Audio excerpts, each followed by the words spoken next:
这所监狱每顿都是满汉全席，但他们从来不吃，只因这所监狱从没活人走出来过，进来就等于宣判死刑。可你却主动把自己靠近监狱，甚至还要拖家带口搬进去。然而当监狱长看到你的第一眼，竟被吓得当场尿了裤子。此时监狱内一间豪华套房内，监狱长屁颠的走到你面前，爷，有人要提审您。闻言你抿了口茶，让他进来吧。多谢爷。很快门外走进来一老一小。小渊，别来无恙啊！老者缓缓开口，那女人上下打量了下你，眼神中露出一丝失望。你就是传说中一人镇山海，万里无追兵的人间修罗陆沉渊，不像吗？你觉得你哪儿像了？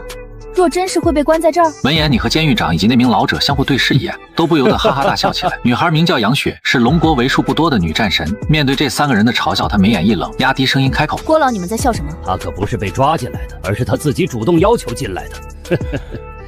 陆爷要是想走，这天下恐怕没有哪一座监狱能困得住他。那我们就直说吧，我要请你帮个忙。你在命令我？你是犯人，难道我还不能命令你吗？你不够格。小渊，我们这次来是想请你办件事，1号亲自交代过这件事，只有你能办成。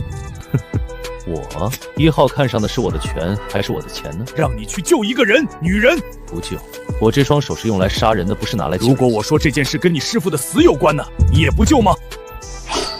你最好不是在拿我开玩笑，不然后果会很严重。恭送陆爷出狱。他真的行吗？放心吧，要是连他都不行，这世上恐怕就真的没人行了。那他这么厉害，为什么还会被关在这里啊？因为一个承诺。承诺？到底是什么样的承诺？1个月后，江州一家高档酒店，你看着电视里反复播出的新闻，一名神秘人凭一己之力剿灭海盗，目前为首的16名头目已经全部主动投案。你刚从监狱出来，本来只想先活动手脚，顺手就把龙国8年都没解决掉的麻烦，只花了1个小时就彻底摆平了。这时你手里正拿着一张照片，照片里的女人肤若凝脂，貌若角，只看一眼就让人挪不开眼。你说你研究点什么不好，偏偏研究出了长生秘方，那能不被人盯上吗？这时你的手机突然响了，接通之后你冷声开口：任务我能接，不过我有一个条件。我要从死狱里亲自挑10个人重组十殿阎罗，从今往后这10个人只会替我办事。3年期限已经到了，当年参与那件事的人一个都别想跑。说完你直接挂断了电话，根本不给对面任何反驳的机会。另一边，一个长发飘飘的女人踩着黑边红底高跟鞋，一边打电话一边朝办公室走去。什么给我介绍对象？他是刚从牢里出来的。爷爷你没问题吧？还必须把他追到手，还得让我追他。行了，爷爷我是不会见那个家伙的。这个女人正是江州风华集团总裁苏清雪，20多岁就登上了江州富豪榜，是真正把美貌与才华演绎到极致，风华绝代万里挑一的女人。行了，爷爷我是不会见那个家伙的。能打有什么用啊？现在出来混讲的是实力。哼！苏清雪满脸不耐烦，说完便直接挂了电话。可就在她推开办公室门的那一瞬间，整个人都彻底乱了。只见自己的座椅上竟坐着一个男人，双脚还搭在办公桌上，手里端着他的杯子悠哉喝茶。还没等苏清雪回过神来，你便先一步开口：知不知道你让我足足等了5分钟？女人，你最好给我一个合理解释。你知不知道你让我足足等了5分钟？女人，你最好给我一个合理解释。你端着他的杯子又喝了一口茶，随后直接啐了一口：红枣加红糖，你这是月经不调啊！陆沉渊，你给我滚！让你进来的！你的脾气我很不喜欢，改掉。关你什么事？保安呢？都跑哪儿去了？保安部的人全都去了医院。什么？怎么回事？不只是保安部，连来面试的保镖也成了一个陌生人的。是你干的？别招那些废物了，连我一招都接不住。苏清雪气得都快疯了，坐着他的位置，喝着他的茶，还骂他月经不调，关键还把他公司的人全打进了医院。这胆子真是梁静茹给的吗？你就是陆沉渊。你抬手整理了一下衣领，看来你爷爷已经跟你提过了，能找到我是你们苏家的气，毕竟年薪1个亿，这待遇放在以前，我养的狗都得挨2。可为了师傅的事儿，也只能这样了。而苏清雪的父亲研究出了基因重组序列，几乎等同于长生不老。临死之前，他把辈分交给了自己的女儿，偏偏这个女人招惹上的人和当年自己师傅的死也脱不了关系，自己师傅的死又和自己的身世绕不开。就凭你也想做我未婚夫？做梦！什么未婚夫？虽然你确实有几分姿色，可大白天做什么梦呢？让我做你未婚，你想得到挺美。而且就算真想让我屈尊便宜你，那也得加钱。什么便宜我？你也配？配你绰绰有余。苏清雪都被你气笑了啊！江州10年内唯一被称作天才的女人，追求她的人从这里都排到法国去了。这只癞蛤蟆居然还敢说配她绰绰有余，简直就是癞蛤蟆照镜子，长得丑玩的还花。这是100万，拿着钱立刻过。苏清雪抽出支票拍在你面前，有点意思。你站起身冷冷一笑，虽然你脾气差，胸也小，长得也一般，但我就喜欢你这股桀骜不驯的劲儿。我吃点亏，委屈一下，给你一个追我的机会。追你？白日做梦！你看，开始欲擒故纵了。滚！简直快把苏清雪的肺都气炸了。就在这时，你一个箭步上前，把她按在了办公桌上。紧接着直接把他扛到了肩上，一只手摸上了他那双美。这黑丝穿在身上，果然丝滑。紧接着直接把他扛到了肩上，估计连苏清雪自己都没想到，自己有一天膝盖居然能顶到胸口。混蛋！苏清雪撕心裂肺的怒吼起来，自己爷爷介绍的到底是个什么死变态？砰的一声，玻璃上突然炸开，饮水机瞬间被撞得4分5裂，直接把苏清雪看得彻底愣住。哎，你家这1个亿还真不好赚。刚才你占我便宜这件事得加钱啊，还有让我做你未婚夫，这也得加钱。苏清雪满脸紧张的看着你，犹豫了好一会儿。我再给你加1亿，只求你能护我周全。我还是更喜欢你刚才那副桀骜不驯的样子，恢复一下。行，2亿，保我安全。苏清雪看着你，满脸冰冷的开口，可你却面露难色的摇了摇头。这点钱也太他妈少了，这要是传出去我还怎么混？哼，人家那边可是100亿100亿的往下砸。就在这时，你的手机响了，是苏老爷子打来的电话。老爷子，1份钱办1件事儿，价格低也就算了，还得让我当他未婚夫，这种儿女情长的牵绊传出去，我还怎么闯荡江湖？小渊是吧？有件事你可能还不知道，当初你师傅跟我打牌，欠了一点点钱。多少？替他还了就是。不算多，9600多亿。什么？19600多亿？不大，5毛。对呀，白纸黑字写的明明白白，你要么请我正式不想，要么就只能委屈你做我苏家的上门女婿喽。怎么还没想到师傅活着是坑了自己一把，死了居然还能给自己留下一屁股烂账？另外啊，再给你透个消息，你师傅欠的可不止我们苏家这一笔。苏老爷子笑呵呵的又补了一刀，做我们苏家的上门女婿，我可以帮你还清。你一听火气瞬间就上来了。我不嫁，他这种臭流氓怎么可能给我闭嘴？电话里老爷子顿时一声怒吼，给我闭嘴！嫁给我你还不得美死？我欠下的债我自己会还。听到这话，老爷子叹了一口气，是我们苏家高攀了。那行，明天来工上班吧。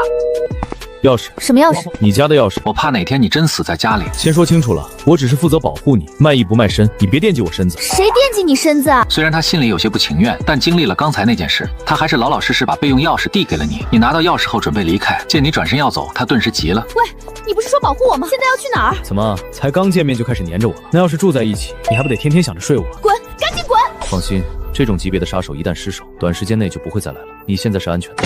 就刚才那个杀手，按你的标准看，连入门都算不上。看来盯上苏清雪的另有其人。离开风华集团后，你打车去了城郊的紫云山，山腰上有一座孤坟。有人说祖坟埋得高，后人就会兴旺，可你师傅却偏偏葬在竹林中的山腰，四周连一根草都不长。走进竹林后，你看到了那座小土包。老头子，我回来了。你跪在地上点燃香火，3拜9叩。师傅临终前说过，3年内别入境，因为那时候的你戾气太重，又心高气傲，3年足够磨一磨心性。师傅，你说我飞龙在天，天必罚之，困我3年，我做到了，可要我安度余生，不再掀起风浪。抱歉，我做不到。有仇不报就不是你的徒弟。你摆好酒菜，又点上香烛，还顺手烧了一副牌。老家伙，虽然你坑了我，可终究也是师徒一场。连着磕了3个头后，你准备离开，突然坟前的拜台竟突然张开，一个小盒子缓缓升了起来。连着磕了3个头后，你准备离开，突然坟前的拜台竟突然张开，一个小盒子缓缓升了起来。你脸上的笑容瞬间更浓了，哈哈哈！老头子，我就知道你怎么可能临死前不留点东西给我呢？这么大一个盒子，看来不是武功秘籍，就是绝世珍宝。可当你满心期待的打开盒子，却发现里面装的全是欠条，什么鬼？草全他妈是账单！你翻着那些欠条账单，直接拖了一地。苏家19600多696亿，李家3600亿，柳家7979亿。你他妈到底欠了多少钱？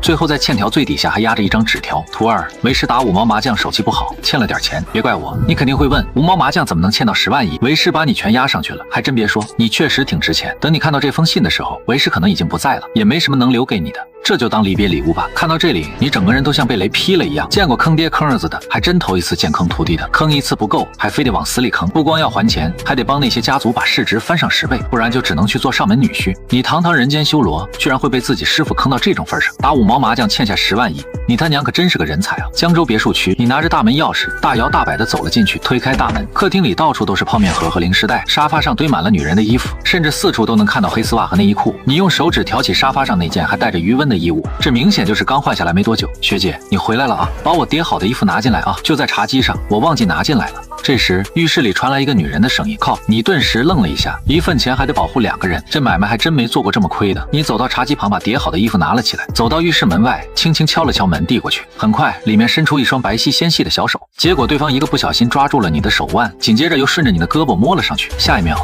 浴室里顿时传来一声尖叫，女人裹着浴巾冲了出来，四目相对了几秒之后，下一秒女人又扯着嗓子尖叫起来：有小偷抓流氓啊！我就说我最近挂在阳台的内衣内裤怎么老是不见，你竟然还敢跑到家里来，简直胆大包天！你心里顿时一阵无语，惦记你，拜托我眼光还没差到这种地步，你比白天那位还会做梦。你满脸无语的开口，可这女孩却还是不依不饶，非要打电话报警，指着刚换下来的衣物继续怒喊，还说自己不是变态，我衣衣服明明扔在地上，你居然还捡起来闻，死变态！就在这时候，门外忽然响起了指纹解锁的动静。你们这是在干什么？苏清雪站在门口，整个人都看傻了。那个女孩裹着浴巾，死死拽着你的胳膊不撒手，像是生怕你下一秒就跑了。学姐，你总算是回来了。咱们丢丝袜、丢内衣那些东西，肯定都是这个变态偷的。他居然还敢跑到家里。喂，我是很久没碰女人了，但你也不能这么冤枉我，我还没到那么饥不择食的地步。再说了，我喜欢胸大的。你说谁胸小呢？你说谁呢？说女人胸小，这跟说男人不行根本是一个意思。这话简直太让人上头了。他当场就把浴巾往下一扯，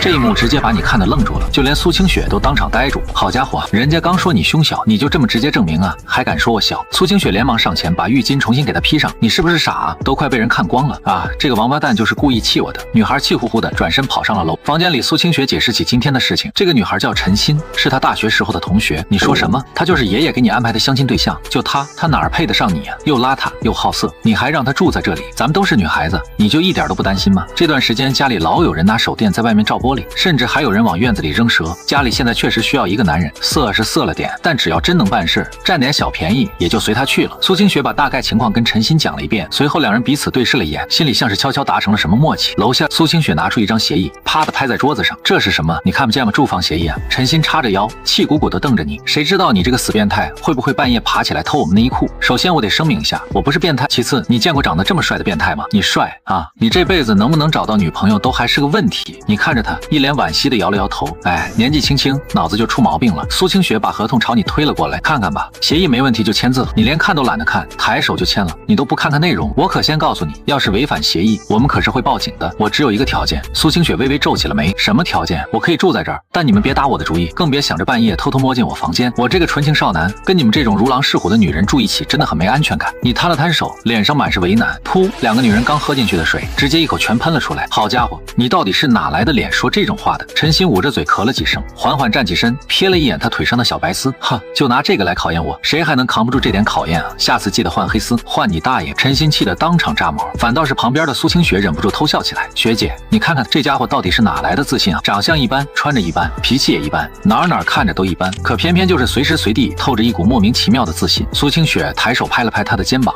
然后从抽屉里拿出了2盒泡面。行了，先吃饭吧，我还得接着处理文件。你扫了一眼那2盒泡面，脸上写满了嫌弃。你们晚上就吃这个？陈欣把东西一把抱进怀里，想吃你自己去买啊。你满脸不屑的摇了摇头，还是算了吧，这种一点质量都没有的日子我可过不了。在牢里要是每天没有4菜1汤，我可是会发脾气的。陈欣立马怼了回来，你说你这么欠，怎么在牢里就没人收拾你呢？你咧嘴一笑，以前也有人像你这么讲过，不过后来他坟头的草都比你高了，他们压根就没把你的话当真。在监狱里再嚣张的人出来也都跟孙子一样，不过这跟你完全不一样，别人进去是接受改造，你进去是专门改造别人的。紧接着厨房里传来了炒菜的声音，你居然真的会做饭？苏清雪惊讶的朝厨房看了过去，陈欣则还在忙着给泡面加蛋加肠。切，他做的东西狗都不吃，香味很快就飘了出来。正低头嗦面条的2个女人顿时愣住了，只见你端着一盘蚝油生菜走了出来，随后又接连端上番茄炒蛋、麻婆豆腐，还有小炒黄牛肉，再配一个小汤。虽然都是些家常菜，却把2个女人馋得直咽口水，手里的泡面一下子就不香了，连咽口水的动静厨房里都能听得一清二楚。你夹了一口菜，坏笑着看向2个女人，要不要来点？切，本小姐就是穷死饿死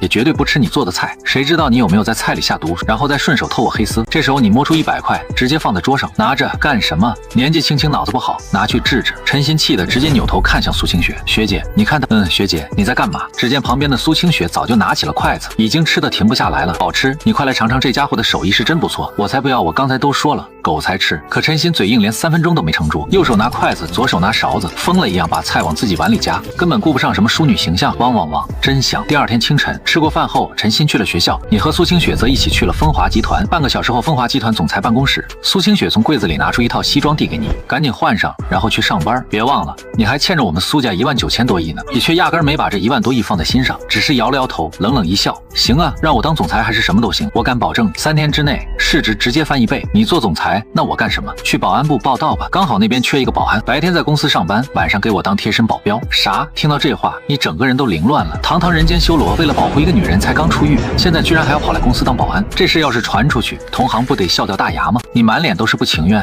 让我去当保安，不然呢？你冷冷一笑，女人，你以后一定会后悔的，别等到时候哭着求我，给你一个追求我的机会。滚！你也懒得再多说，转身就走出了办公室。你前脚刚走没多久，苏清雪的手机就响了起来。她低头一看，是爷爷打来的电话。等听到你被安排去当保安，电话那头的爷爷声音瞬间拔高：“你疯了吗？让他去当保安？他没生气吧？”苏清雪眉头顿时皱紧。爷爷他没学历，也没背景，而且还坐过牢，能让他进公司，都已经是给您面子了。当保安也挺好，这样的话他还不上钱，就得一直留在我们苏家。我听说你们现在已经住在一起了。爷爷，事情不是你想的那样，我们只是……别解释了，赶紧把他留下来，把孩子生下来，千万别让别人把他抢走了。他只要留在苏家，就能旺咱们3代，这是天大的好事儿，你可千万别不识好歹。说完，老爷子又气冲冲训了几句，这才挂断电话。苏清雪整个人都被弄懵了，他实在想不明白自己爷爷为什么会这么看重这家伙，没钱没势，还坐过牢，怎么搞得像是苏家在巴结你一样？他越琢磨越觉得这事儿不太对。挂掉电话后，他马上又拨出了另一个电话，替我查一个人，我要知道他全部底牌，他开了多少次房，睡过多少个女人，第一次给了谁，所有细节一条都不能漏了。10分钟后，苏清雪的邮箱里收到了一大堆文件，紧跟着电话也打了进来。电话那边的女人声音都在发抖：“苏老板，你让我查的到底是什么人啊？”听到这话，苏清雪眉头忍不住轻轻皱起：“没查到，不是，是查到了。你还记不记得很多年前江州出过一个神童吗？神童？”苏清雪拼命回想，脑海里似乎真有这么一道身影。8岁参加高考被帝都清华录取的那个神童。苏清雪猛地惊呼出声：“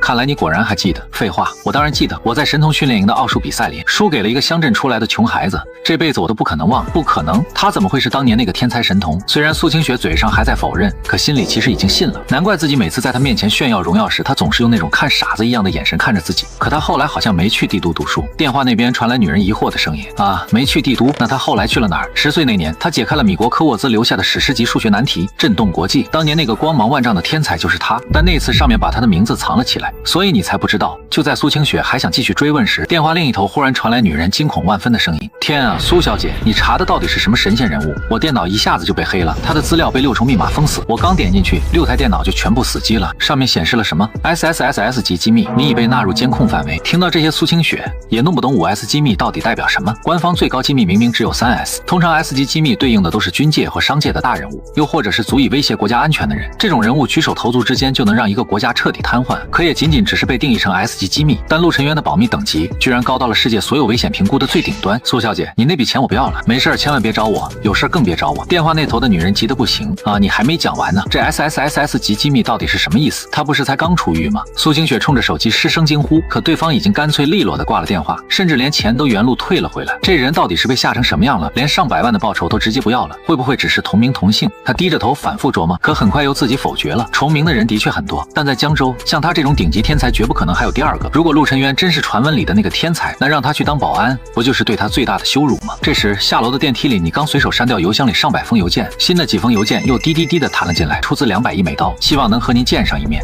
修罗先生，能不能赏个脸？您好，我们这边是阿联酋酋长办公室，听说您已经出狱，甚至有人开出1000亿1年外加股份，请您去坐镇指导。英吉利皇室也想邀请您出席新任国王的仪式。面对一封接一封扑来的邀请函，你根本删都删不过来。就在这时，手机响了，走出电梯后，你接通了电话。谁啊？电话那头传来一道悦耳又妖娆的声音：“尊贵的修罗大人，这么久没见，难道一点都不想人家吗？”玫瑰，你一下就听出了这个声音，它就像她的名字那样美得惊心动魄，却偏偏浑身带刺。所有靠近她的男人都会被榨干后再被无情甩开。她最擅长的就是情报，也曾和你合作过几次，可你们从头到尾都没见过面，甚至连她真正长什么样都不清楚。看来修罗大人还没有忘了我。玫瑰笑得格外妩媚，你一点都不客气，少废话，尤其别想着靠那点姿色和我攀交情。是这样，最近欧洲那边局势很不安稳，有人愿意出1000亿美刀，请你去欧洲坐镇1年，这么轻轻松松就把钱赚到手，我都快羡慕死了。1000亿，呵呵，这个价，我家狗听了都得甩他几巴掌。还有，我已经找到工作了哦，待遇比这个还高，还凑合。什么工作？门口保安，月薪4000。电话那头的玫瑰直接嗤笑了出来，放着1000亿美刀的大活不接，居然跑去这里当保安。这时候，某座隐秘岛屿上，一个女人正坐在别墅前，左手端着红酒杯，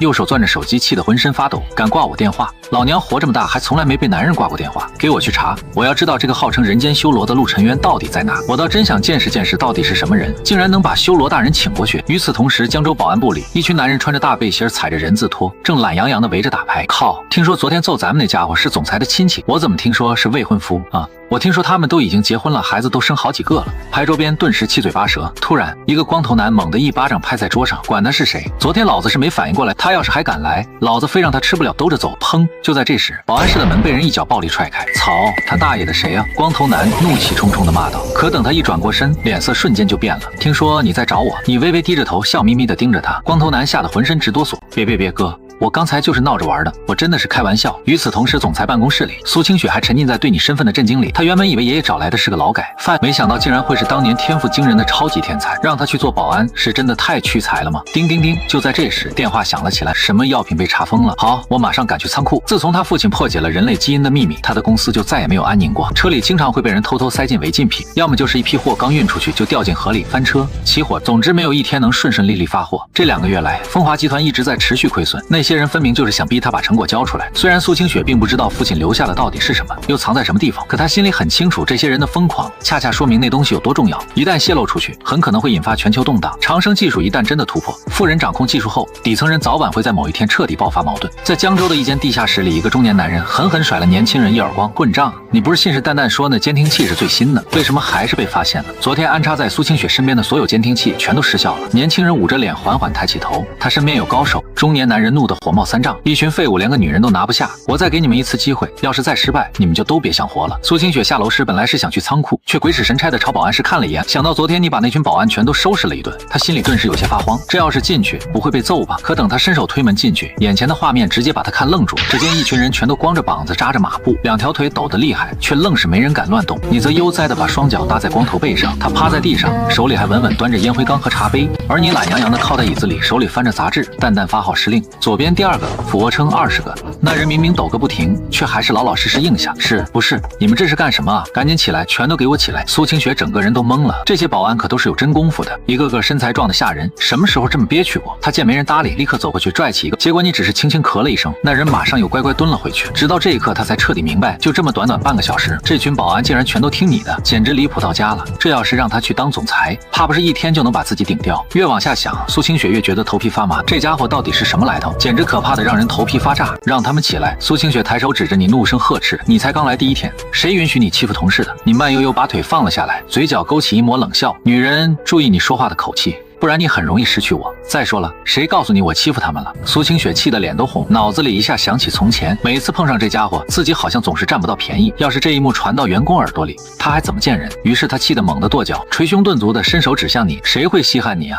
你还敢说没欺负他们？那他们为什么一个个都蹲着马步不起来？”你坐下后点了根烟，舒舒服服吐出一口烟圈，让他们自己告诉你吧。对对对，总裁，陆爷真没欺负我们，是我们自己蠢冲撞了爷。旁边立刻有人接话：“上班的时候顺便锻炼身体，陆爷这分明是在给我们发福利啊！”对对对，陆爷简直就是我们的再生父母啊！不过爷能不能先歇一会儿？我实在顶不住了。我们全都是自愿蹲马步的，这跟爷可真是一点关系都没有。光看爷这气质，那就是谦谦君子、温润如玉的人，怎么可能会欺负我们呢？总裁，您这次真误会陆爷了。听到这话，苏清雪眉头一下皱紧，温润如玉，谦谦公子，这话居然是用来形容那家伙的，到底哪一点像了？你说到底为什么他们都听你的？他满脸不解的，你耸了耸肩，嘴角轻轻一扬，可能什么？可能是他们都知道你正在对我展开疯狂追求吧？虽然成功的希望很小，不过你也不是一点机会都没有。你这话才刚一出口，苏清雪一下就炸，滚，给我安分一点，少整那些乱七八糟的，要是干不好立马给我滚蛋！苏清雪恶狠狠地瞪了你一眼，可面对他的怒火，你反而笑得更开心了。女人，我最后再提醒你一次，我很不喜欢你这种说话态度，改掉你！哼！苏清雪气呼呼地转身就走，旁边那些人全都看傻了，谁都没想到苏清雪这个江州神话一样的女人，居然被一个男人拿捏得死死的，真猛！行了，都起来吧！你拍了拍手示意他们，扑通！可谁知道这些人不但没站起来，反而齐刷刷直接跪了下去。爷你也太猛了，教教我呗！我也想找个总裁当女朋友，我也不想再拼命努力了。就你，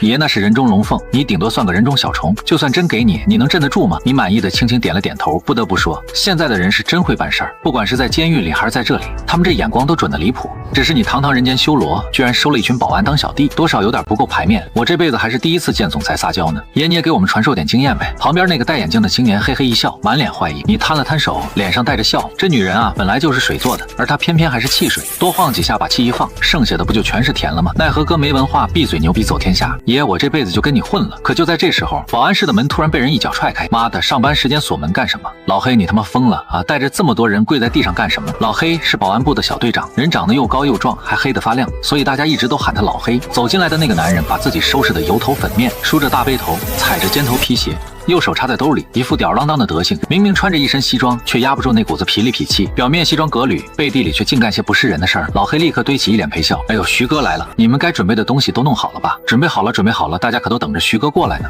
一个个纷纷从包里掏出500块递过去，10几个人凑下来，那可就是好几千呢。那青年一接过钱，嘴都快咧到耳后根了。可他一抬头，目光正好和你撞上。这小子是新来的。老黑赶紧在旁边陪笑附和啊，对，今天刚来这边报道的，那就照规矩来。500。那青年晃了晃手里的钱冲你示意，你顿时发出一声冷笑，呵呵，你也配找我要钱？整个屋里的温度仿佛一下骤降了2度。那青年莫名觉得后脖颈一阵发凉。老黑赶紧上去打圆场，又从包里摸出500块递了过去。抱歉，他刚来不懂规矩，哼，多教着点，别他妈一点眼色都没有。想在这地方混下去，该有的眼力劲儿必须得有。我走了，一定，徐哥慢走啊，下个月再来。等那人离开以后，老黑把门一关，朝地上狠狠啐了一口。他妈的，老子媳妇儿来大姨妈都没他这么准时。明明所有人都恶心的不行，可最后还是乖乖把钱交了。你翘着2郎腿，一脸不理解的笑了笑。既然都不情愿，那为什么还非得给钱？老黑满脸无奈的叹了口气，嗨，爷您这就不知道了吧？这王八蛋可是人事部的，手里捏着不少人的饭碗和命门呢。人在屋檐下，不低头也不行啊。那个女人就是这么管理公司的，把这种蛀虫留在公司里，那不是纯浪费粮食吗？嗨，这事儿也真怪不到苏总头上，谁让人家舅舅是公司董事呢？就连苏总见了他都得让上3分，只要不过分，大家能忍也就只能忍了。听到这里，你嘴角缓缓勾起一抹诡异笑意，有点意思啊，这世上居然还有人敢跟自己伸手要钱。傍晚时分，天色慢慢暗了下来，陈鑫开着奔驰 E 在风华集团门口等了足足半小时，苏清雪这才从公司里出来，拉门上车。陈鑫瞄了一眼苏清雪的脸色，怎么了？脸拉得这么长？公司那几个老东西又跟你唱反调了？苏清雪偏过头看向车窗外，那倒没有，今天又有一批货被查封了，烦都烦死了。再这么下去，我真要破产了。嗨，船到桥头自然直嘛。你不是说那家伙还欠你家不少钱吗？找他要回来啊。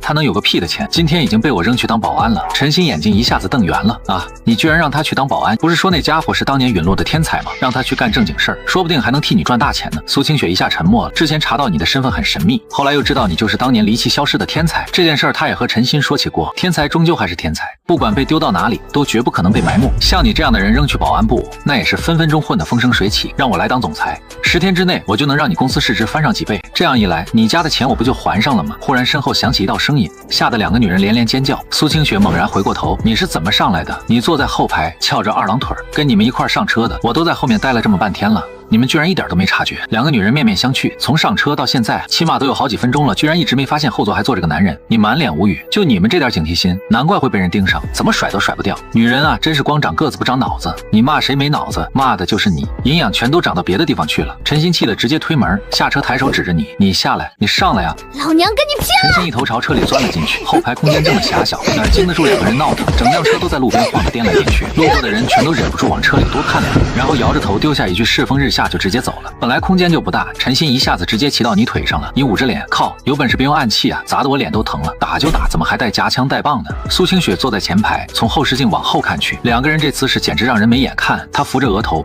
欣欣你走光了。陈鑫这才反应过来，便宜全都让你占光了，赶紧从你身上下来坐好。苏清雪朝着后座冷声开口，你来开车。等你走到前排，她则去了后排安慰陈鑫，毕竟是他自己跑到后面跟你打闹的，这回吃了亏也确实没地方说理去。车子刚开起来没多久，后面就跟上了一辆阿尔法商务车。阿尔法车里驾驶位上的男人抱着手冷笑，妈的玩的是真够滑，在马路上就开始了，真他娘够刺激的。副驾驶的男人沉声开口，赶紧追。你的车技苏清雪早就见识过，哪怕是在晚高峰依旧开得像游龙一样。奔驰 E 在路上来回穿梭，你疯了吧？这可是闹市区，你开慢一点。苏清雪和陈鑫都被那股强大的后坐力死死压在座椅上。早上你开那么快也就算了，可现在晚上车流量是早上的好几倍，平时都得堵上好一阵才能到家。你倒好，直接无视路上其他车，见缝就往里钻。陈鑫趴在车窗边往外看去，等等，我怎么觉得这路线不太对呀？这不是出城的路吗？没错，就是这么走的。你要带我们去哪里啊？我可告诉你，虽然我们长得漂亮，那也不是你这种癞蛤蟆能惦记的。就你得了吧，我根本看不上，好不好？陈鑫又想朝你扑过去，可这次苏清雪一把就把他给拽回来了，因为他已经明白你为什么把车往郊外开。苏清雪在旁边压低声音，你看后面，果然后面正紧紧跟着一辆商务面包车，连车牌号都被遮住了，隔着这么远都能感觉到对方车里那几个人阴冷的笑意。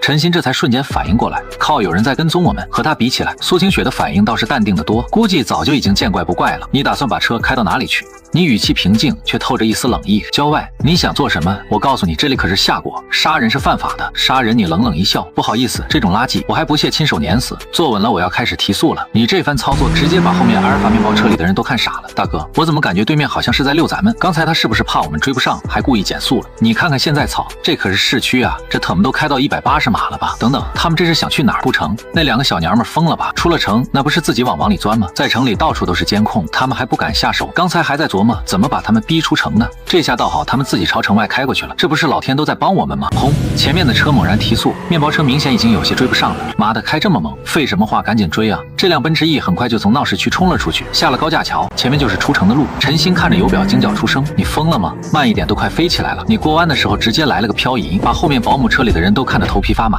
不是谁教他们这么开车的？之前那两个小丫头开车都没超过30码，今天这是吃错药了，居然还玩漂移！我的天！别说苏清雪和陈鑫没发现你上车，就连一路跟在后面的这群人也同样没察觉，不然的话他们也不会这么震惊了。等快到出城的时候，你发现左右两边又多了2辆车，对方速度同样不慢，甚至左右两边还有想把你逼停的意思。陈鑫瞥了眼外面，惊呼出声：“我怎么觉得这两边的车好像也在跟着我们？”你淡淡一笑，真没想到你终于有一次智商在线了。坐稳了，我要继续提速了，还提？现在都已经200码了，你竟然还一脚油门直接踩到底，地板油轰上去之后，整辆车猛地朝前一窜。虽然奔驰不像宝马那样自带运动级，但再怎么说也是50-60万的车，单论速度这一块，碾压很多车完全没问题。就这样直接把后面所有跟着的车全都甩开了。城外出了城之后，你的速度反倒慢了下来，直接把车停在了路边的一块草地旁。苏清雪秀眉轻轻一皱：“你停车干什么？”可你的回答直接让他差点一口水喷到你脸上。等他们一下，两个女人对视一眼，无语的异口同声：“你有病。”如果帅也是一种病，那我早就病入膏肓了。哦，10分钟后，远处传来一阵汽车轰鸣声，足足被甩开了10分钟。要不是特意停下来等他们，你估计这会儿都已经快到家了。一辆阿尔法面包车，再加上2辆奥迪车一起停了下来。为首的光头男人上下打量了你一番：“好小子，你居然还敢在这儿等着我们？刚才那车就是你开的？”“没错。”你神色淡定的点了点头。这帮人看了你一眼，随即全都哈哈大笑起来。估计也是头一回见到这么嚣张的人，被几辆车的人一路追着，竟然还敢停下来，专门等他们带头的男人冲你竖起大拇指，放声大笑：“你牛逼，你真了不起！都被人追杀了，你居然还敢停下等我们！”可你反手关上车门，低着头轻轻弹了弹手里的烟灰：“呵呵，追杀我不过是在遛狗而已。”你一群人一听这话，脸色一下子全变了，直接掏出了藏在背后的家伙，有刀，有钢管，还有耍双截棍的。苏清雪一看这些人明显来者不善，冲你喊了一声：“打不过就赶紧上车跑啊，非得在这逞什么英雄？”说着他就准备掏出手机报警，可你却只是微微回头看了他一眼，冷笑：“把眼睛都闭上，见血这种事我不想让你们看见。”切，你是怕自己挨打，在我们2个大美女面前丢脸吧？早就告诉过你，吃东西别只顾着往胸上长，也顺便长长脑子。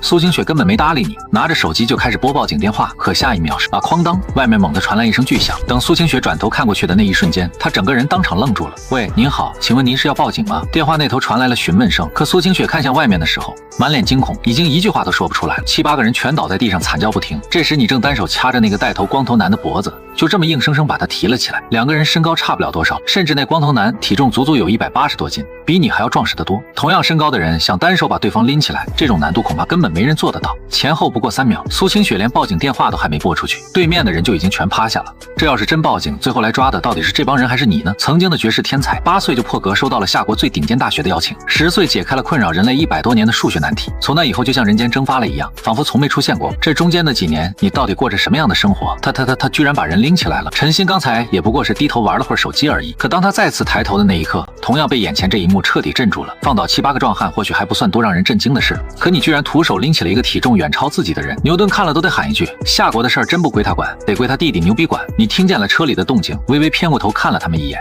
哎，不是让你们把眼睛闭上吗？结果还是让你们看见了。你都已经够收敛了，可还是慢了那么1秒。砰！手里那180多斤的光头男被你狠狠砸在了地上。光头男满脸惊恐：你到底是什么人？可你只是抬起一只脚踩在了他的胸口上。弱者没资格提问，告诉我背后指使你的人是谁？呵呵，你也太小看我们这一行了，无论生死，我都绝不会供出雇主的身份。你直接杀了我吧！男人说完就把头往旁边一偏，打算就这么彻底摆烂，不再回答你的问题了。你笑眯眯地看着他，嘴角还勾起了一抹坏笑。可以，3年了，你还是第一个在我面前嘴这么硬的人，我挺欣赏你，希望你能一直撑住。那是一种阴冷又诡异的笑。你想干什么？别，住手！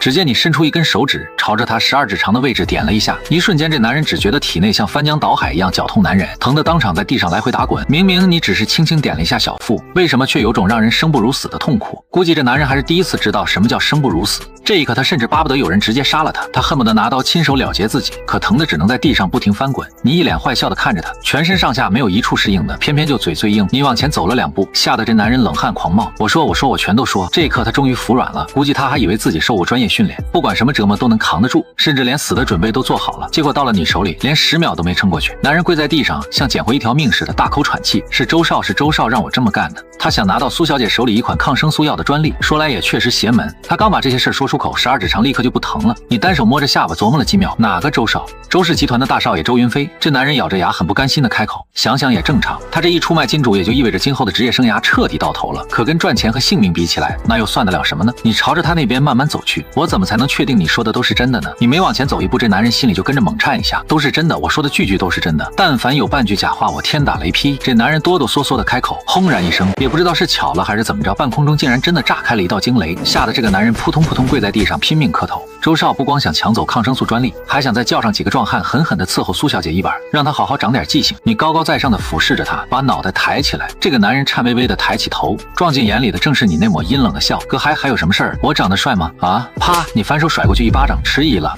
帅，太帅了！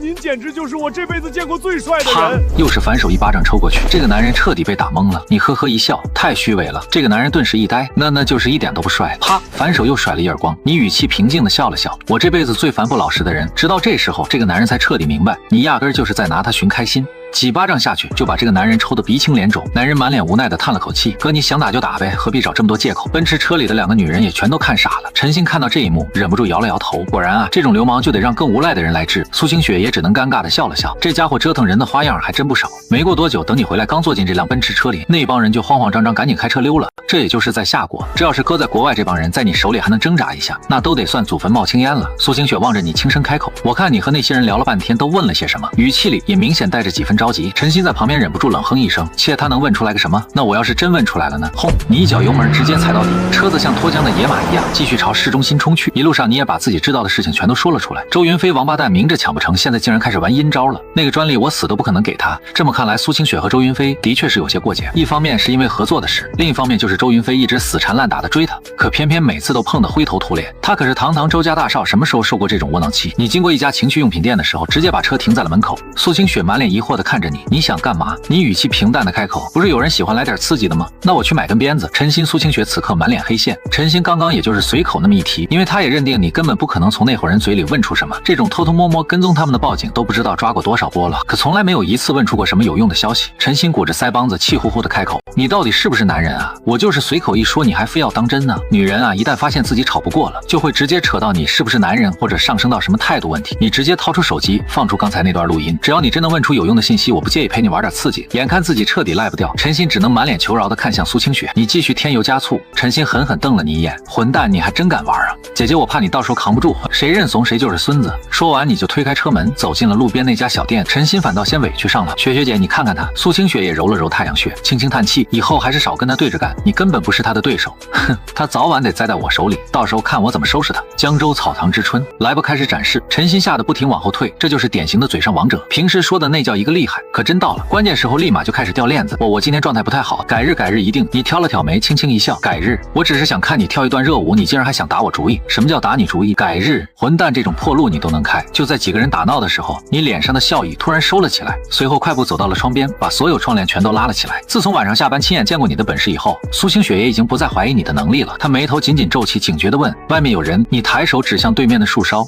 目光冰冷，那上面趴着2个人，正拿着望远镜死死盯着我们。苏清雪瞬间瞪大了眼：“你疯了吧？隔着100多米啊，这黑灯瞎火，连路灯都没有，你还能看见？”你嘴角微微一勾：“你自己拿手机放大看看就知道了。”果然，苏清雪放大以后依旧看不清脸，可那2个反光的白点却像黑夜里的2只眼睛，死死盯着这边。一股寒意顺着苏清雪的后背直往上爬。在你没来之前，谁知道他们在家里已经被偷看了多久？请了那么多私家侦探都查不到半点线索，可你才来了2天，背后的人就已经坐不住了。你到底是什么人？他声音都在发颤。你淡淡看了他一眼，一个刚从牢里出来的人，你不是早就查过我吗？什么都没查到。你转过头冷冷一笑，那一抹寒意瞬间让他打了个哆嗦。平时你总是一副吊儿郎当的样子，可这一刻他却莫名有种被你彻底拿捏住的错觉。你摊了摊手，露出一抹若无其事的笑。说真的，你们苏家是我职业生涯里唯一亏本的买卖。苏清雪呼吸猛地一紧，所以当年在江州神秘消失的那个天才，真的是你？你到底是因为什么进的监狱？你最不喜欢别人提起过去，可这一次你却没有发火，只是搂住他的脖子，贴近他耳边低低一笑。当你开始对一个男人好奇的时候，你可就得小心了，80%是已经喜欢上他了。胡说，怎么可能？已经很不错了。你撑了2天，比一般女人强多了。我没有，你别乱说。正僵着的时候，候，陈鑫从楼上下来了。学姐，你的脸怎么这么红？与此同时，江州某栋大厦顶楼，一只水杯啪的一声摔得粉碎。周云飞破口大骂：一群废物！这么多人居然被一个人打得爬都爬不起来，到嘴的鸭子都能让你们给放飞了。他眼里满是狠厉的光，他想要的根本不是什么长生秘诀，而是风华集团独有的抗癌抗生素技术。10个亿，他想直接买下专利，结果苏清雪想都没想就拒绝了。整个江州只有风华掌握这项技术，哪怕穷到山穷水尽，只要有这东西，风华就还能翻身。少爷，这是刚拍到的最新照片，照片里你正出现在苏清雪家里，还有你们靠近耳语的那个瞬间，看上去格外亲密。周云飞的脸色一下子就黑了。这个人是谁？已经查过了，刚从牢里出来，现在在风华集团当保安。什么？周云飞一把夺过资料，只扫了一眼就当场暴怒。苏清雪这个臭女人，我砸了那么多钱都追不到，她居然给了一个坐过牢的，这就是打我的脸。旁边的小弟阴恻恻补了一句，好像还是他主动倒追的。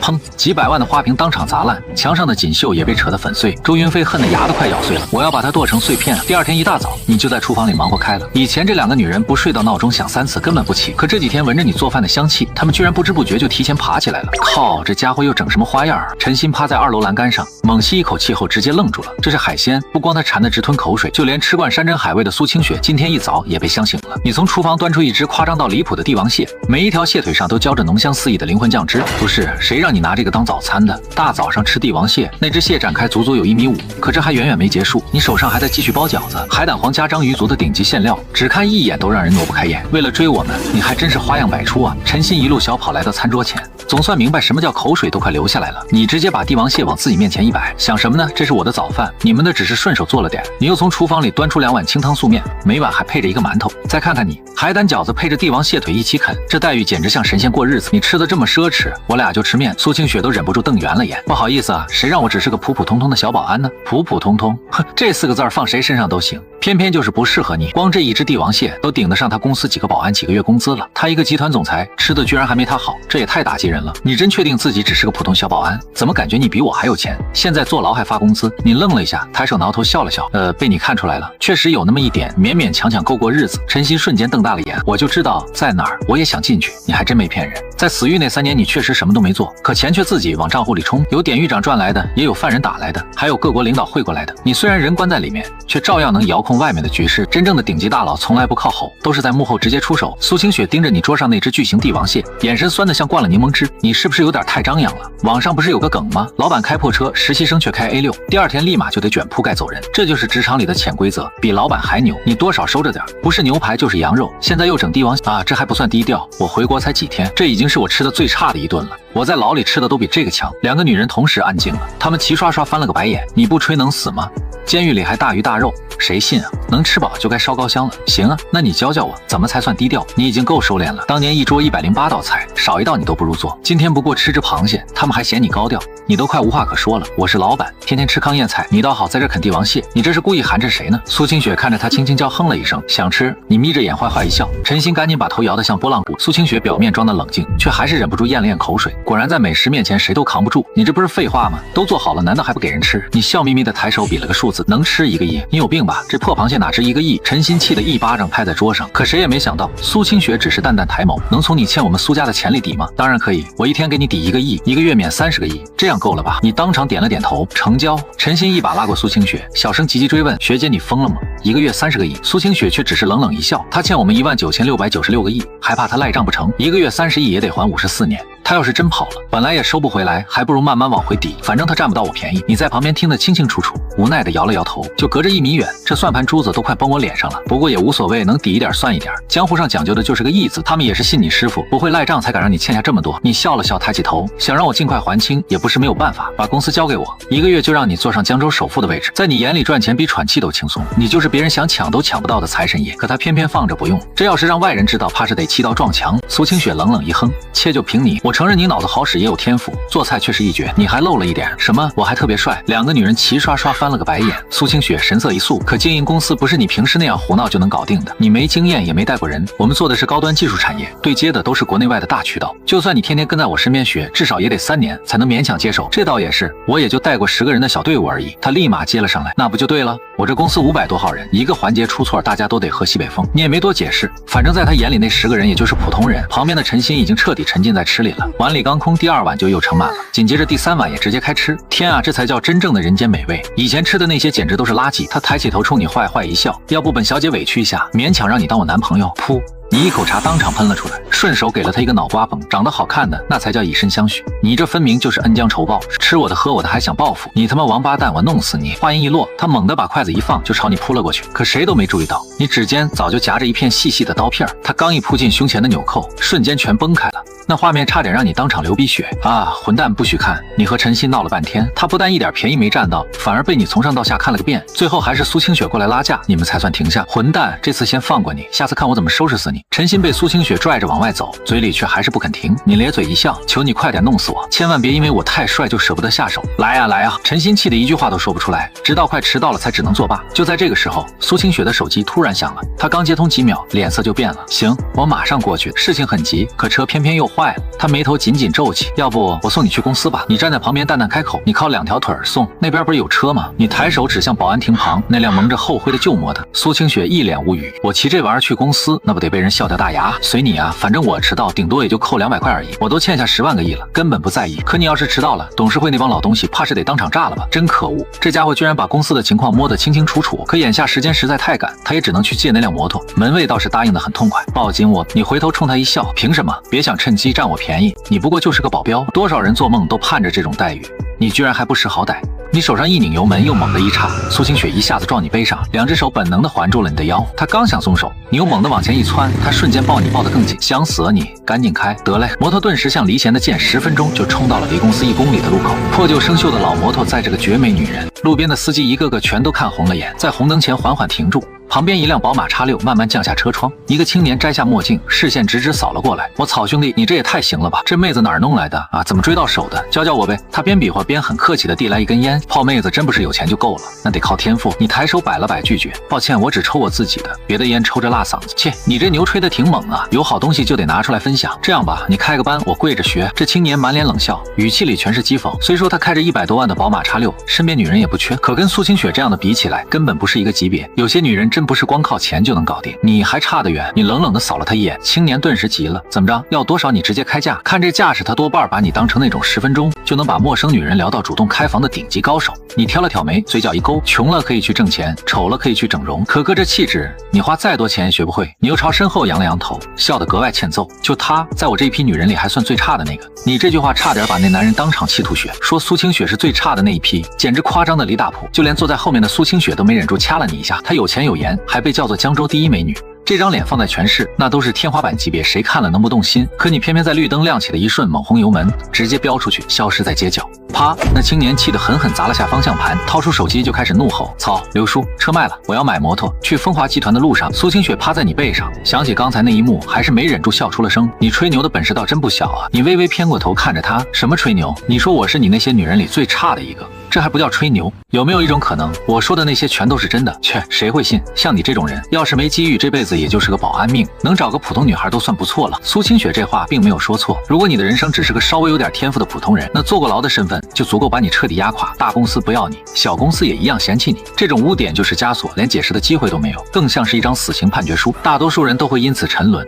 最后只能在路边摆摊卖烤串混日子。只有极少数人遇上贵人，能把天赋展现出来，才有机会翻身。而你居然敢说她只是你最差的女人，还真是什么都敢讲啊！以至于下车的时候，苏清雪都没忘记狠狠掐你一把，迟到扣你200工资。我操，咱俩一起迟到，凭啥只扣我？我是老板，扣我自己的钱，你觉得像话吗？你话还没出口，他的手机就响，接通的瞬间，他脸色骤然一变，拔腿就往公司里冲。显然这回事情闹大了，你也懒得再管那200块的事儿，径直朝保安室走去。爷，刚上班你就迟到了。老黑咧嘴坏笑，刚刚看你和总裁一块过来，你俩不会住一起了吧？哎，他非要这样，我也没招。拒绝女人的意志那可是违法的。靠，真牛逼啊！正说着，忽然看到不少人接连往公司里走，你吐出一口烟，随意扫了一眼，公司出事了。老黑立刻压低了声音，股市崩盘了，周氏集团砸了大笔资金，这时候一旦通过，他们就成了风华最大的股东，到时候咱们总裁等于就是给周家打工。哟，你懂得还挺多啊，电视上学的。股市结构一变，就是最容易接管的时候，只要一通过就会融资稀释股权。事实也的确就是这样，周氏一直盯着风华手里的抗癌专利，苏清雪宁死都没打算卖。最近股票跌得特别惨，这里面多半少不了周氏集团在背后使。今天这场董事会恐怕早就已经一边倒了。果然9点多的时候，一大群西装革履的人陆续走了出来，一个个戴着墨镜，谈笑间嚣张的不行，哈哈哈！那蠢女人居然敢拒绝周少，真是活得不耐烦了。等着看吧，早晚她得乖乖躺到周少床上，风情万种的求着周少给她融资，不然这公司马上就得破产，哈哈哈哈！风华集团的会议室里。几乎所有股东都站到了一边，全都围着苏清雪逼他让位。他死死攥着那几项抗癌专利，不肯接受任何外部投资，也不愿意接受任何帮助。周家直接甩出了5个亿，张口就要风华集团10%的股权。表面上看，这个比例似乎不算高，可问题是和周家站在一起的股东实在太多了。一旦周家融资进来，这些人的股份加在一起，瞬间就能控股过半。到了那时候，风华集团就不再由苏清雪做主。所以他心里很清楚，根本没有被眼前这些威逼利诱弄昏头。说完了没有？苏清雪面色冰冷，身子挺直的坐在总裁的位置上，声音压得很低，却透着凌厉。只要风华还在我手里，我就是总裁。用这种态度跟我讲话，你们也配？呵呵，你现在的确还是总裁，但再过几天可就不好说了。一个戴着眼镜的男人慢慢站起身，冷笑一声，收拾好东西走出了会议室。紧跟着又有好几个股东甩手离场。虽然还有人站在苏清雪这边，可他们的眼神已经明显开始动摇。再这么硬撑下去，风华只能靠变卖资产吊命。公司的药品在市场上也已经开始滞销，工厂更是连续3个月没有盈利。苏小姐，你最好还是识趣一点。风华要是不照我的规矩来，那就只有一个下场，被收购。周云飞甚至都懒得遮掩，现在还值5个亿，再拖上几天，5000万我都嫌不值。说完，他转身潇洒离去。门外那些股东立刻围了上去，一个个满脸讨好的跟在他身后。苏清雪独自坐在空荡荡的会议室里，像是被整个世界都抛下了。可更狠的还在后头，周云飞早就封死了风华药品的出口渠道，工厂里生产出来的药不是被查了，就是半路被拦，要么就是翻车之类的意外不断。电梯里那群人还在疯狂吹捧周云飞，周少，再过不了多久，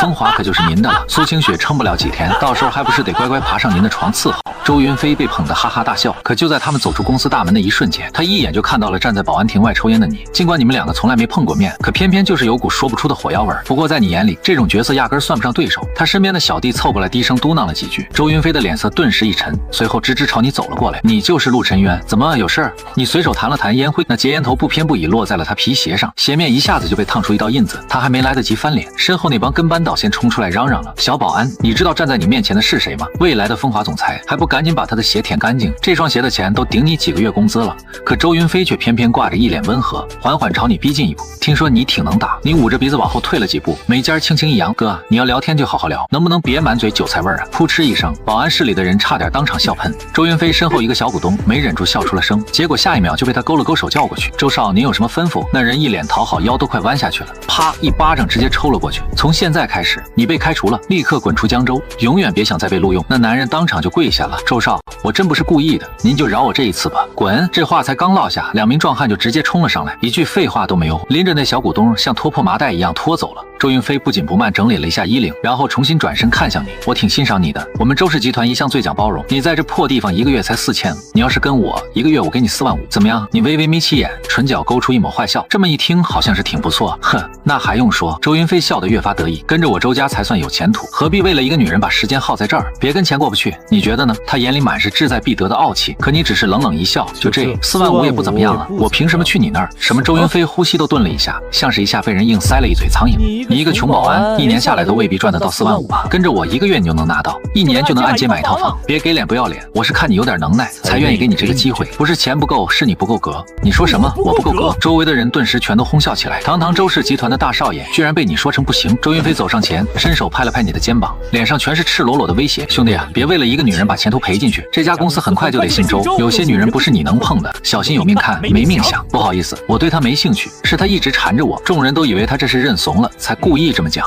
周云飞满脸不屑的笑了，呵呵，你这小子还真挺不是东西，我倒是喜欢，跟着我混，怎么都比跟着这个女人强。你又一次摊了摊手，你跟她比差远了。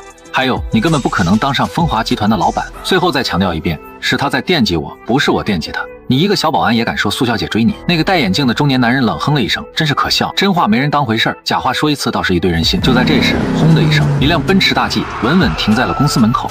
车门缓缓打开，先映入眼帘的是一双白得晃眼的长腿，公公孙小姐。周云飞的瞳孔猛地一缩，短裙细腰，一身狂野气场迎面压了过来。他叫公孙锦，上个月才突然空降江州，这是江州各大家族都想拉拢的人物，可最后全都吃了闭门羹，没人清楚他真正是什么身份，只知道他一句话就能搅动整个江州的格局。今天是什么风把您给吹来了？周云飞满脸堆笑迎了上去，可他只是冷冷扫了他一眼，滚开。周云飞瞬间头皮都麻了，老老实实退到了一边，其他人也赶紧让出一条路。他心里忍不住直犯嘀咕，难不成他和苏清雪认识？要是真有关系，周家立马就得收手。不然他只要皱一下眉，周家第2天就得被连根端掉。可谁都没想到，就在他快走进公司大门的时候，他竟突然转身直奔保安部。我都找了你这么久，你还想躲到什么时候？他声音里带着娇气的恼意，还有几分委屈。众人顺着他的目光看过去，那个人居然是你。你本来还想悄悄溜进保安室，却被他这一嗓子直接定在了原地。公孙小姐，咱们俩真不合适，这话我都跟你说了上100遍了，求你高抬贵手放过我吧。你双手合十，一脸求饶样。他跺了跺脚，娇哼一声，我不，你也知道我都追了你180回了，你就心疼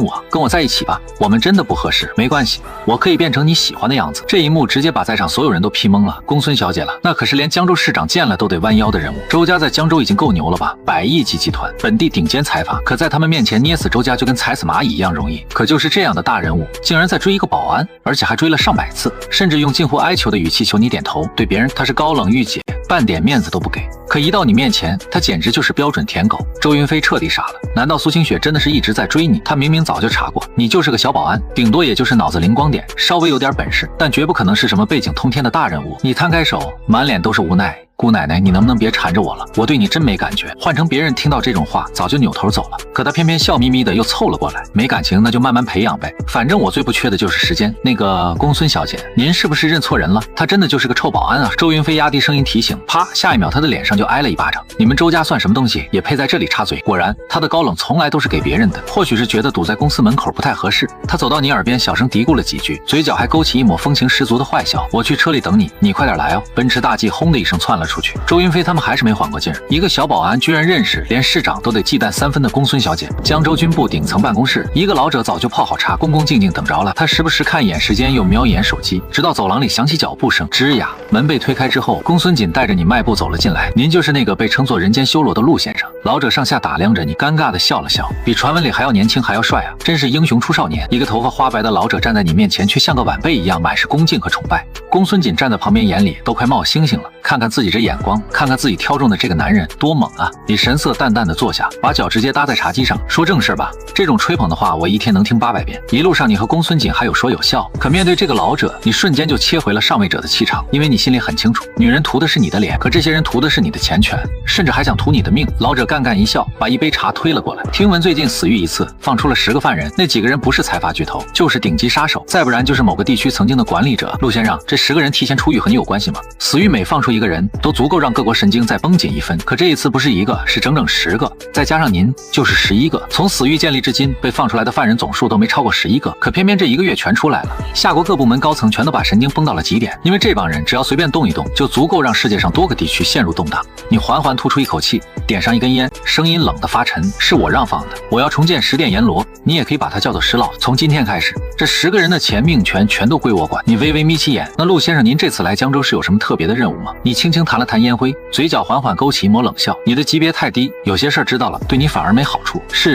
老者连忙弯下腰，满脸恭敬的开口：您初来江州，要是有任何不适应或者需要，尽管吩咐。要是有人冲撞了您，还请您高抬贵手，千万别跟那些人一般计较。你收回目光，既然你已经见过我了，那就去警告他们，别在我面前撒野，不然我一旦动怒，明白？我一定立刻通知下去。那明面上我该怎么称呼你？你可以亲切一点，叫我活阎王。我很享受把别人生死攥在手里的感觉。你微微抬起右手，冷冷一笑，他那只右手的食指上正戴着一枚黑色戒指，那枚戒指正是石老会的标志。老者心头猛地一震，你之所以被列为5S 级危险人物，就是因为当年带着10殿阎罗，差点把整个欧洲都打穿。可3年前你入狱之后，10殿阎罗彻底销声匿迹，如今你又整出了一个石老会，阵容比之前还狠，经济、医疗、杀手、楼市、金融，甚至还有某片地区的高级领导者，这10个人的生死全都攥在你手中。老者根本不敢继续细想，他犹豫片刻后还是点头答应：是。另外我还给您安排了一个助手，江州的一切事情您都可以吩咐他去办。随着一阵拍手声，一个年轻帅气的小伙走了进来。长官好，0527前来报道，很高兴为您效劳。你高兴得太早了，下去吧。空气一下子凝固了，就算是安插眼线，那也得配个长腿黑丝的大美女才像样吧。自古英雄都难过美人关，这点道理都不懂。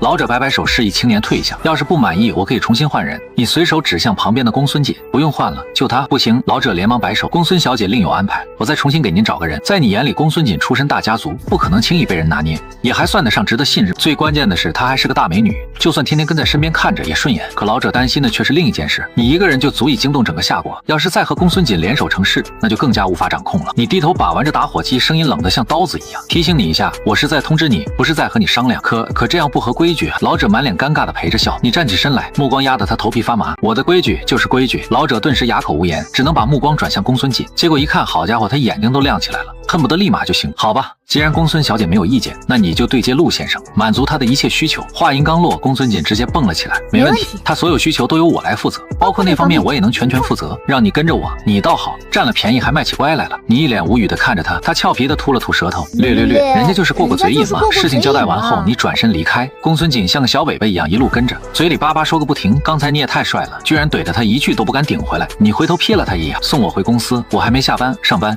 你居然真在风华集团当保安，我还以为那个人是在乱说。想到之前去风华找你时，周云飞一口一个臭保安，他压根就没相信过，毕竟你身家那么吓人，哪里还需要靠一份保安工作？看着他那副满脸不敢相信的样子，你摊了摊手笑了笑，怎么嫌我这职业丢脸？不是，别说是保安，就算你去街头要饭，我也照样跟着你。可你为什么偏偏跑去风华集团当保安？该不会是奔着那个美女总裁去的吧？你再追她，我也不差，跟她比起来，我绝对能跟她掰一掰。你怎么不来追我？我可好追了。他尖着嘴，眼神里全是酸溜溜的醋，你却低头一笑。准确点讲，是他在追我。恭喜你啊，又多了个情敌。哼，他直接翻了个白眼。你这位陆大少还真是风流，走到哪儿都有红颜作伴，就不能收着点魅力？我后面可排着上千个美女呢，你让他们怎么办？我都已经很克制了，可那也没招。帅这种东西根本藏都藏不住啊。你知道我最喜欢你哪一点吗？帅呗。你们女人就是这么肤浅，一眼就看上我这张脸，能不能也多看看我的内在？不，我就喜欢你这股不要脸的劲儿，够贱。随着你离开之后，你的名声也渐渐在江州上流圈子里传开。不光如此，甚至还有人直接借着你的名义，在城北经济区放出了重大建设文件。一位大人物突然空降江州，直接在地图上把城北圈了出来。这消息刚传开，那些嗅觉敏锐的老板们全都争先恐后往城北跑去抢地，毕竟那边本就是交通枢纽，高铁站、火车站、汽车站全都扎在一起。可大家心里其实都明白，这种地段的消费能力差得离谱。机场和高铁站本来就多建在城市外围，更别说城北那片新区开发了3年，除了车流人流不断，几乎没什么起色。之前不少房地产老板往里疯狂砸钱，结果1个月都卖不出2套房，亏到最后连工地都停了，楼盘直接烂尾。可偏偏这一次同样的戏码又来了一遍，带来的效果却完全不一样。与此同时，周氏集团顶层会议室里，60多名股东正在激烈讨论这件事。江州高层突然下达了新指令，那位大人物要重仓压住城北，3年之内打通市中心，到时候房价地价翻倍都不是梦。我小舅子就在体制里，听他的意思，这回是真要狠狠干一场。城北要新修2条绕城地铁，其中1条直接全线打通，而且那位大人物还有个外号活阎王，亲手操盘过上百个特大金融项目，早就已经富得流油。这次可是上面费了好大劲才请来的，股东们一个个都坐不住了。以周氏集团现在的体量，只要抽出1/3的资金压到城北，3年时间就能直接翻3倍，这绝对是千载难逢的机会。可周云飞翘着2郎腿冷冷一笑，活阎王，我怎么从来没听过？爸，咱们现在不该盯着风华集团吗？那个城北计划都推了3年了，一点动静都没有，把钱投进去不就是往水里扔吗？上手的中年男人沉着脸反驳，你知道什么？想做大事就不能被儿女情长绊住脚。风华集团的抗生素确实很关键，但也犯不着为了一个女人把家底全砸进去。他说这话是明显压着火，为了狠狠干风华集团一把。这段时间周家已经砸进去了10个亿，都快比风华整家公司还值钱了。可苏清雪宁愿死死攥着专利，10个亿都不肯卖。在他看来，儿子简直就是个冤大头。会议室的电视里正在播江州新闻，城北项目又一次被重点点名，60多位股东瞬间全都看准了方向，城北必须压。而这时候，江州富人别墅区里，你拎着食材刚把门打开，就看见沙发上盘腿坐着2位美女，手里一人抱着1桶泡面，正盯着电视上的新闻。你皱了皱眉，我才晚回来这么一会儿，你们就先吃上了，这么迫不及待。苏清雪转头看向你，眼神冰冷。听说你上班的时候跟一个女人走了，你先听我解释，她其实是……可苏清雪直接一抬手打断，我没工夫听你那些风流事，上班旷工罚款500，直接从工资里扣。苏清雪扬着下巴，目光发冷，你一挑眉，直接笑了。女人，你这格局就不能放大一点？她直接翻了个白眼，切，格局能值几个钱？要是你真欠着我们苏家的钱，那才好呢。你嘴角微微一勾，没错啊，确实是真的。我说的是那种能真真切切看见的钱。你欠1万多亿和欠1000万没什么差别，反正你一样都还不起。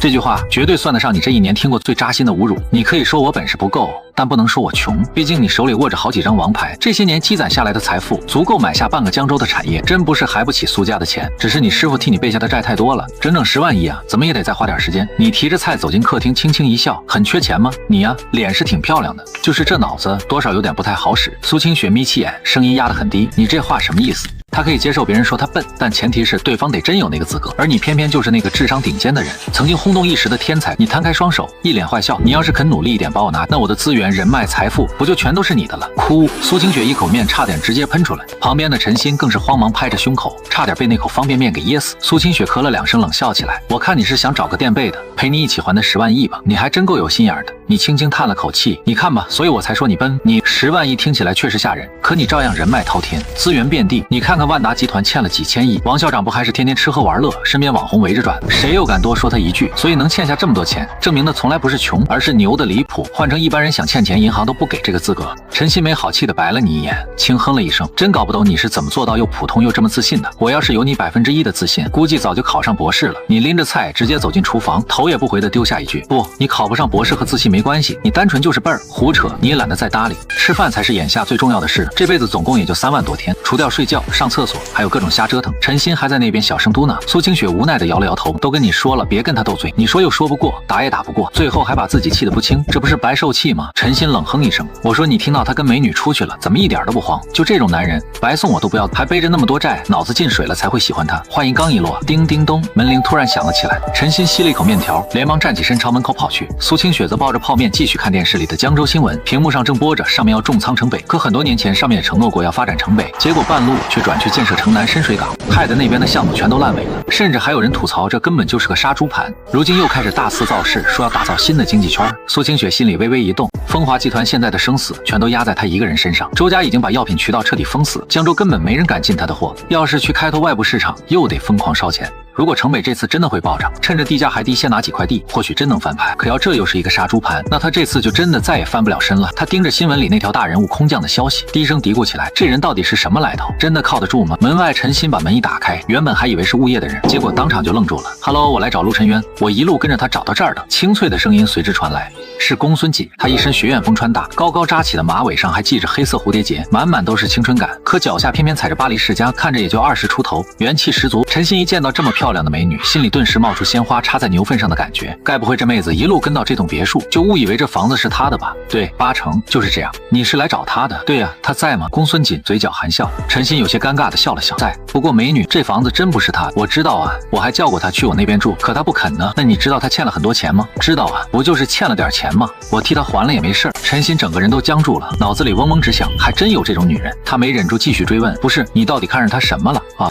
她根本配不上你。陈鑫满脸无语的开口，姐妹，你可千万别恋爱脑啊！恋爱脑连丧尸都嫌弃。可他只是笑眯眯的丢下一句，他长得帅啊！看这女人一副死不回头的样子，陈鑫已经懒得再劝，摆了摆手，直接朝屋里喊：2分钟后你系着围裙，一边擦手一边出来。你怎么又跑来了？不是跟你讲过没事别找我，有事更别找我吗？公孙锦站在门口轻轻一笑，想你了呗。听得苏清雪和陈鑫都一阵反胃，这年头长得这么好看还带恋爱脑的女人真不多见了。你把门关上。陈鑫立马沉下脸，你情敌都找上门了，你还有心思吃？苏清雪抬眼就是一个白眼，什么情敌，我跟他根本半点关系都没有，他爱去找谁就找谁，我才懒得管。你傻呀，他要是真跟了别的女人，那欠你们苏家的钱还能还吗？到时候可就是人财两空。胡扯，我怎么可能喜欢他？真当我还是小女孩啊？还会喜欢那种叛逆少年？比起这个，我更想知道那位大人物到底是。门外，你关上门后忍不住开口，找我干嘛？哎呀，人家就是想你了嘛。公孙锦左右扫了一眼，见四周没人，整个人直接贴了上来，你心里明镜似的。他刚刚那些腻歪的话，分明就是故意说给苏清雪他们听的。这女人那点小心思，你早就看透了。而且公孙锦也没那么闲，不可能只是为了见你就专门跑一趟，他肯定还有别的事。于是你轻轻叹了口气，直接说正事，别总想着占我便宜。想你当然是最重要的，别的都是小事情。不过确实有件事得通知你一下。说着，公孙锦递来一份文件，你接过来一看，满脸都是疑惑。城北项目发布会，给我看这个做什么？上面打着你的名义，在城北拿了好几块地，现在正准备招商呢。不得不说，你这面子是真的管用。消息才刚放出去，就有上百家企业抢着签约，你眉头一下就皱紧了。什么用我的名义？更夸张的是，2号地和3号地都已经开始投标出售，卖给谁几乎全看你一句话。高层只想让城北尽快发展起来，至于最后是谁把它做起来，他们根本不在乎。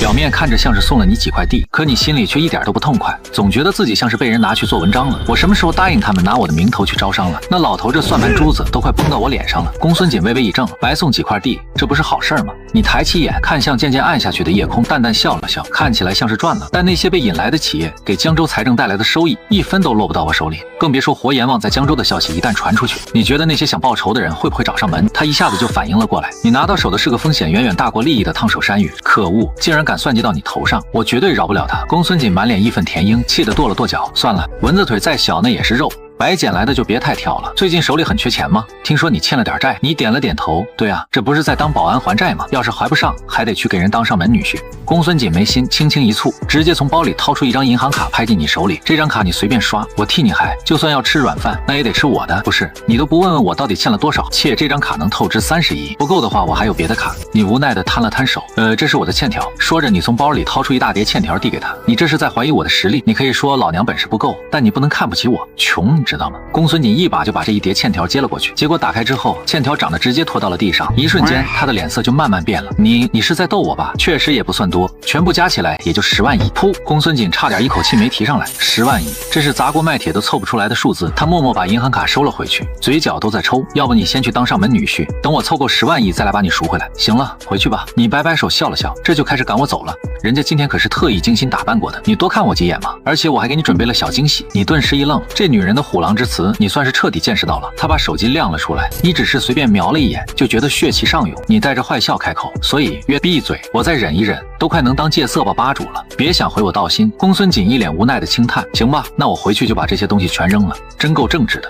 我服你。你嘴角缓缓扬起，你是知道我的，我这人是有求必应。就在两人聊得正起劲的时候，陈鑫从屋里快步走了出来，连忙喊道：你锅里糊了，快了，我的大闸蟹！你心里猛地一惊，转身就往别墅里冲。公孙锦收起笑意，轻声提醒：对了，1周之后可能得让你去城北剪彩，到时候再说吧。你摆了摆手，敷衍一句，直接进了屋。身后陈鑫和公孙锦隔空对视，轻轻点了下头，就算是打过招呼了。对了，他欠的钱我来替他，这段时间你们轻着点用，别给我用坏了。公孙锦淡淡笑着补了一句，陈鑫嘴角一挑，不屑地开口：放心，除了你把他当个宝，没人瞧得上他。呵呵，你们真是身在福中不知福啊。话音落下，他缓缓转过身，朝着别墅大门那边走去。真是个恋爱脑，王宝钏见了都得直呼牛逼。客厅里，思思啊，你看新闻了没有？听说省城外面来了个大人物，你知道点具体消息吗？哦，你也不清楚。崔院长，听说今天江州来了位大人物，而且还要重仓城北那片地，这事儿是真的吗？刘局能不能稍微透个口风？那位大人物究竟是谁？一个接一个电话打出去，从局长到医院院长，再到圈子里的那些老客户，全都说不清楚，就好像那个人是突然冒出来的一样，毫无征兆。可偏偏就是这样一个人的出现，让整个江州都陷入了一种惶惶不安里。还没动静啊，陈鑫推门走了进来。学姐，现在这种恋爱脑怎么这么多？明明长得那么漂亮，偏偏非要喜欢那家伙，还说要替他还债。苏清雪心里连半点起伏都没有，甚至还有点想笑。去，这家伙欠苏家的钱，真要还，怕是得从盘古开天还到银河爆炸，更别说他欠的哪止苏家这一笔，分明就是小姑娘太年轻不懂事，等她回过味来就知道自己有多傻。哈哈，难怪你一点都不慌，原来是把他拿捏死了。死丫头别瞎说，我和他只是雇佣关系，他欠了苏家钱，所以才留在这里。陈鑫却挑了挑眉提醒，可你有没有想过，那张欠条未必真有法律效力，而且那5毛钱一局的麻将怎么可能输到1万多亿？这陆晨渊要是真耍赖，苏家不管打官司还是走别的办法都没用。可偏偏面对这天价账单，陆晨渊连眼都不眨一下就直接认下了。无耻归无耻，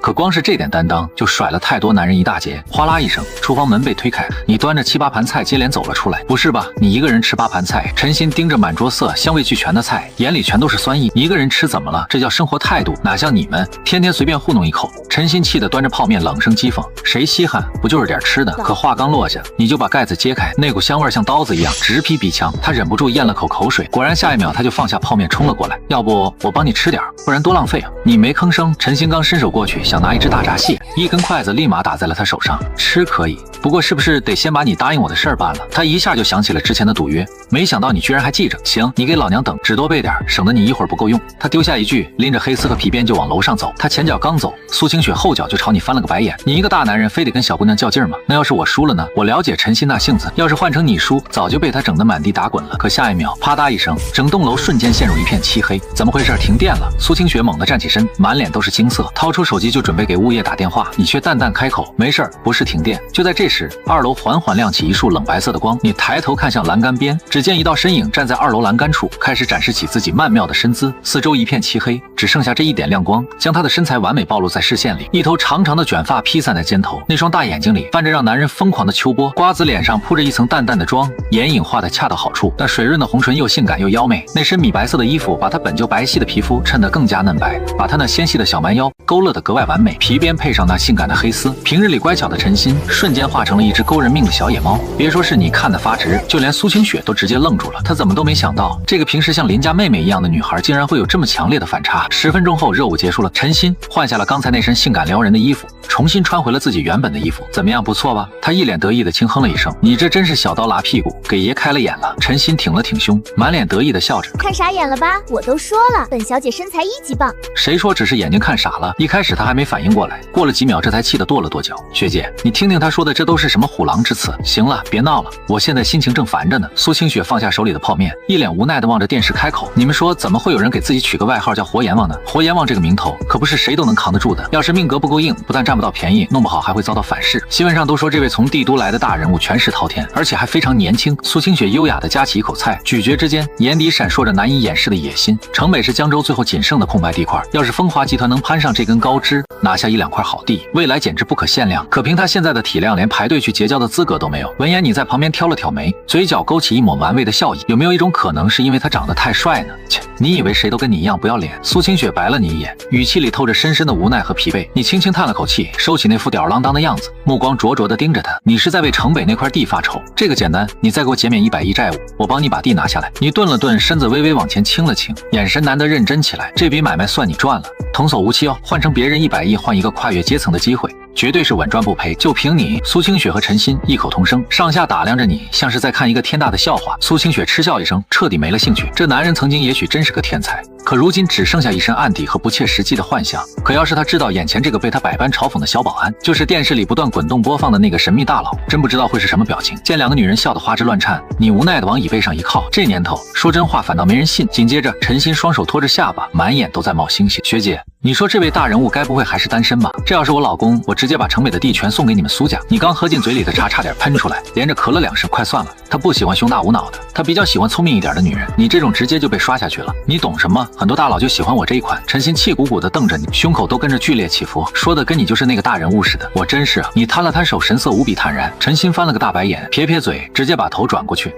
帅倒的确是挺帅。你一脸无所谓地看着苏清雪，淡淡笑了笑。我知道你看上我了，想把我留在苏家当你男人，你这多多少少有点贪心了。我要是你，肯定见好就收。我喜欢你。苏清雪看着你冷笑一声，不就是仗着自己做饭好吃点，嘴巴又贱一点，你凭什么这么自信？凭我帅？我帅你个大炮玉米棒子！不管你以前有多厉害，现在也不过就是个有案底的人。你这套欲擒故纵的小把戏，未免也太低级了。你当场都被气得笑出了声。他明摆着是在给风华集团送去一场泼天的富贵，只要他肯点头再服个软，这一切就能轻松拿到。这女人居然还觉得他是在撩她。你不但是我身边最差劲的一个妞，还是最会自我感觉良好的一个。陆晨渊轻轻摇了摇头，眼底掠过一抹毫不遮掩的讥讽。不过我倒还是愿意给你一个追求我的机会。哦，谢谢你，我还不如去地里挖野菜呢。苏清雪一脸嫌弃的别过头，连一丝余光都懒得再分给他。旁边的陈鑫笑得肚子都快抽筋了，连忙凑上来眨了眨那双水灵灵的大眼睛。喂，别追学姐了，来追我呀？难道我不够漂亮吗？你从上到下扫了他一眼，忍不住直接嗤笑了一声，随后顺手扯过来一张纸，刷刷写下一道初中难度的2元一次方程，推到了这个准备考研的女大学生面前。这世上从来都不缺长得漂亮的女人，